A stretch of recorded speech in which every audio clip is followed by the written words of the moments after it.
Oh, good afternoon. Kent Bain here with Nine Business Group and Elevate Your Business Spotlight. Greg German is joining us today from Lifecraft. We've had many guests. I'm super excited. We just had a quick dialogue on what he does. But to make this simpler, Greg, please introduce yourself. Tell us a little bit Lifecraft and why people would buy from you, and is there even competition in your space? Greg, welcome. Sure. Thanks, Ken. Yeah, grateful to be here. So, as you said, my name is Greg. I'm a clinical therapist and I'm the founder of Lifecraft. And at Lifecraft, we have created our own unique psychotherapeutic model that leverages deep trance hypnotherapy. And in a deep trance state, we apply many other more commonly known, psychotherapeutic modalities, including polyvagal theory, neurolinguistic programming, cognitive behavioral therapy. And the way that we combine these is not only gentle and very safe, but tremendously efficacious. And so Lifecraft therapy has been proven effective for many of the things that we in our modern Western world are bumping up against: depression, anxiety, addictions, anger, PTSD. And so we have a clinic here in Cochrane, and we also deliver our Lifecraft therapy through retreats, seminars, programs, courses, etc. Very cool. Yeah, How long have you been doing it, and what is the biggest challenge you've faced that you've overcome? How did you resolve it, and what does it look like today? sure. So I started my acute trauma training in 2003, and the answer to the question, how long have we been doing it, that's an interesting one, because the method that we have today is the result of an ongoing evolution. So it's kind of hard to say when we started doing things in the way that we've been doing them, but quite a long time, over 15 years. And Lifecraft was founded in 2015 in its current iteration, beginning of 2015. And what sets us apart? We over the years, as we've evolved Lifecraft therapy, we found ourselves further and further away from the standard Western psychotherapeutic model. And today we find ourselves certainly parallel to, but completely separate from that ideology and that approach to psychiatric care. And so um, foundationally, we approach mental health care differently. And so the differences are myriad between us and what you would typically get from a psychiatrist or talk therapy and from big pharma. What is the one thing you know now that you wish you would have known when you started this path, this journey, that maybe would have gotten you to where you are faster? Yeah, I think surrender. I when I was younger and I imagined owning a business or being an entrepreneur, I always imagined that we would overcome problems by power steering everything, and you just drive through and you just force it, And I've luckily found a much more subtle, much more graceful way through. And I used to think that surrender was something more like grabbing your ankles and waving the white flag. But I've come to understand surrender as non-resistance, right? Not wishing that things were any way other than they were. And I found that the grace and clarity that surrender brings, it allows you to really see what's happening. It allows you to see the opportunities the universe is presenting through the challenges that you face, and it allows you to manifest abundance and move through the challenges that we all face much more easily. And so I wish I would have started out doing more surrendering and having more faith and focusing more on how I can be in service than trying to win and push and overcome. Thank you for that. I'm in that camp too. Surrender is not a word that comes lightly to me, and it's not something I see other business leaders or thought leaders or people who've accomplished many things do. You don't see surrender; it's not visible. What we see is we see the results. So I think that's a conversation I would love to have offline with you, because A, it scares the dickens out of me, and B, but I think that there's a lot of truth to understanding that our results aren't directly tied to what we do physically. There's much more to the results we accomplish in life and how we help people. So thank you. Um, if there was a pirate, a thief in and around your business, maybe they hack into your system, maybe they walk into the front door of your business, what would they be stealing from you? Yeah, well, I think the most one of the most valuable assets we have is the intellectual property that encompasses our clinical methods, because they've been certainly very hard earned. But all of our lawyers are bald because they've been pulling their hair out wondering why we don't want to protect these things more. And we're actually very open with our methodology. And I do train people to become LifeCraft therapists. And there are no non-competes and there's no intellectual property whatsoever. And that's very much by intention. And it's just because we believe that these modalities that we've created, they are truly powerful. And there's something very unique about the way that they bring healing to the human being. And we can't help but believe that that belongs to everybody. And so if we had a power, that's probably what they'd go for, but they wouldn't get us very fired up over that, because we're pretty relaxed. We're pretty relaxed about that information. Yeah. That's very abundant of you. In all these years, has your definition of a successful business changed? And if so, what was it, and what does it look like today? Yeah, certainly has a ton. I was big on planning. I was big on 5-year goals and 10-year goals and KPIs and all the things for a long time. I had all that stuff tracked and trended, and we've really pivoted away from that to a focus on being in purpose. I've come to believe that we as human beings are purposeful beings. I believe that we're all beautifully unique creatures with a unique collection of gifts and skills and interests and a unique track of experience. And I think all these things intersect at purpose. And I believe that the most meaningful and fulfilling life available to us all is when we gain clarity on how we can serve through our gifts, and then we bravely choose to move love and energy through our gifts in service of the world.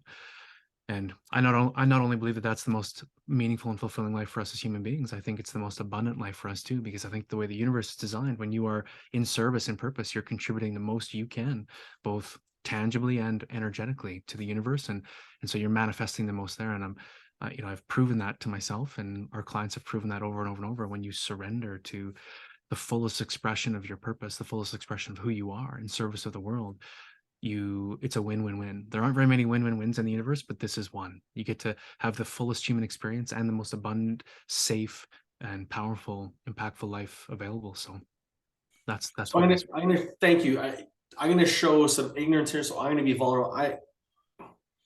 Business guy, logic, math, understand KPIs, leading indicators. Yeah. How do you then? That's the way we traditionally measure success in business. Mm-hmm. So what do you measure? How do you track weekly, monthly, quarterly that you're accomplishing what you want? What is it that you could offer to the rest of the world? Say, it's not about ones and zeros. It's about, and here's what Greg measures in his business that fulfills him and he understands that he's on the right path. What's your feedback loop? That's a good question. So the first thing I'd say is that all of the leading indicators we would track, they would be input oriented. So what are we giving? How much are we giving? And, getting to where I'm at requires that you take a big step back and potentially change the why behind everything that you're doing. I'm somebody, like, I'll just tell you, Kent, at a young age, I was very wealthy. I had made a lot of money and I was miserable.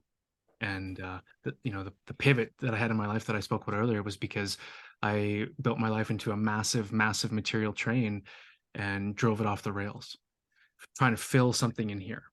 And so, it took me years to clean up that mess, but the gift from that was a deep understanding that meaning and bringing value into the world are the it for me. That's the why.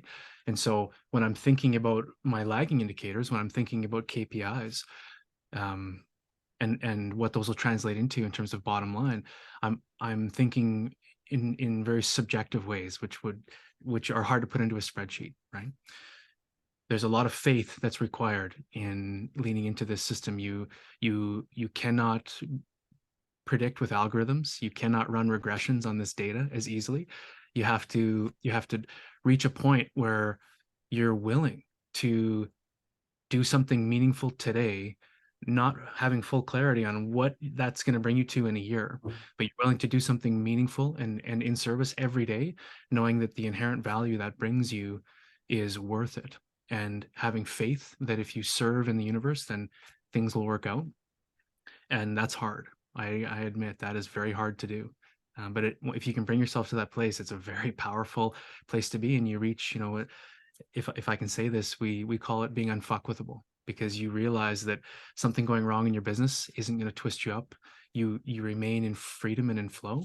And when you manifest from a place of inherent safety and faith, and this isn't wacky, like I'm not overly religious. I just faith in the way the universe works, faith in the fact that if you show up and serve every day, your life will be full and there will be food on the table, and it always works out magically, more than you think. Yeah. The wheels are spinning in thousands of ways, and I just say thank you, because I guess for me it's a lot of connecting of some of the rhetoric I was raised on, connecting with some of the stuff I've learned in the last couple of years, and then balancing, with what stuff to let go of and how do you move in that purpose. Because yes, as the numbers guy, I want to control everything. As a father of 4, I definitely want to control everything, and I want to, bubble wrap everybody. But to your point of it, I think moving to that space of where you can trust yourself, and the sentiment I think is amazing. Is like, do something meaningful today for the purpose, because, and not for the sake of return.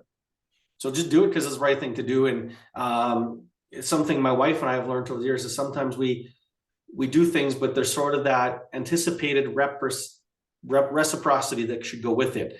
Whereas opposed to, if you just do it because it's the right thing to do, regardless of what's going to come down your way, then if you point your ship in your direction in a meaningful direction with full of purpose, then the rest will come with it, and you don't necessarily know when, which is maybe the hard part for the rest of us, myself included, to go, no. There's a formula for this that I have to be able to predict it. So, wow, is all I can say. One last question. Sure. I think I know the answer, but I want to hear it from you. What do you want to be known for? Yeah. So I feel like answering this question, I feel like we, as a young guy, I wanted to be the best blank and the most known blank. And I feel myself less called into those particular things, seeing things that way. But what I will say is that as I've continued to surrender into the way that my gifts can serve the world, and what we can do with this clinic, the apparent impact is growing and growing and growing. And so I tend to answer this question from the perspective of legacy, and how will the world be different because I chose to bravely serve even when it was hard, and bravely give. And I think the answer is, I feel like we're going to have people in our community who are vibrating at higher levels. They're more connected with their inherent enoughness, and therefore they're in a position of power where they can surrender into the beauty of who they are and express that in meaningful ways, and live what we call a fully human life.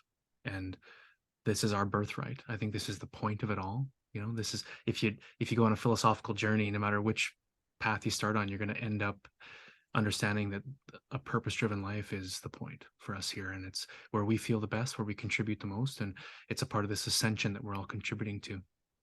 And so for us, what I want to be known for, I guess, if I'm going to answer it in that way, is guiding all of us to the fully human existence that is our birthright, and that we deserve.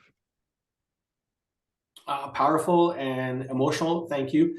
So for those out there who are touched by this and get inspired by it, where can they find more information? How it's the best way to get in touch with you in your office, so they can walk through your front door, pound down the door, ring your phone, and they can take their step to live their next best life? Sure. Yeah, I'll send you my website and our socials, and I'll also send you a link if people want to find out more about LifeCraft Therapy. We do a free consultation with every client, just to share more about the work, and then hear from you what's been going on, what's been front to heart for you, and then we can tell you how we can help. And so I'll send you all those links, Kent, and people can reach me that way. Absolutely fantastic. Looking forward to hearing the rest of your story. Thank you very much. You've been great. Thanks, Kent. Appreciate you very much.